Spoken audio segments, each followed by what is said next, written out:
जिनको लगता है कि एक दूसरे से तिपरासा फाइट करके दिल्ली को दिखाए कि हम लोग का अधिकार हमको चाहिए, तो दिल्ली भी देखकर हमारे ऊपर हँसेगा। अरे ये लोग तो एक दूसरे से फाइट करते हैं, एक होकर कैसे अपना डिमांड को पूरा करेंगे। हमारा कमज़ोरी, आप हमेशा बोलते हो कि इसने हमको दबा के रखा, उसने हमको दबा के रखा। कभी आपने सोचा है कि हमारे लीडर्स लोग अपने पर्सनल स्वार्थ के लिए एक दूसरे से लड़ते-लड़ते हमने दूसरे को जगह दे दी अपने देश में।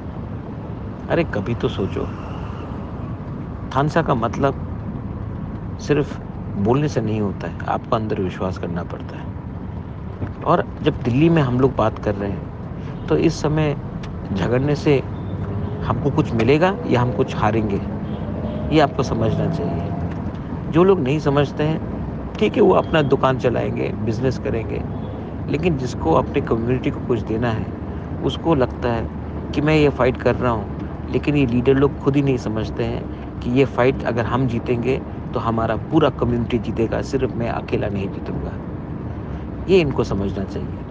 बहुत स्वार्थी लोग ही नहीं समझते ये बात। मेरे तिपरासा लोग, आपने मेरे ऊपर विश्वास किया, मैंने आपके ऊपर विश्वास किया। मैं फ़ाइट कर रहा हूँ। कभी-कभी अकेला लगता है मुझे कि मैं अकेला फ़ाइट कर रहा हूँ। लेकिन फ़ाइट कर रहा हूँ क्योंकि मैं चाहता हूँ कि महाराजा वीर विक्रम का नाती भी अपने लोगों को कुछ दे। खुद के लिए नहीं रखे, लोगों को कुछ दे। और ये लोग उल्टा-सीधा सोशल मीडिया में, प्रेस कॉन्फ्रेंस में बोलते हैं। इनको मालूम नहीं है कि आने वाले दिन में इनका बच्चे का क्या होगा, नेक्स्ट जनरेशन का क्या होगा। इनका ज़िंदगी तो गया, अपने बच्चे और अपने दोफा के नेक्स्ट जनरेशन को भी ख़त्म करने की कोशिश में है ये। क्योंकि लालच है। लालच से कुछ नहीं मिलेगा, विश्वास और थानसा से कुछ मिलेगा। दिल्ली के सामने एक होकर एक आवाज़ में बात करो, अपने आप को कमज़ोर करके हमें कुछ नहीं मिलने वाला है। This is Bobagra messaging to all Tiprasa people.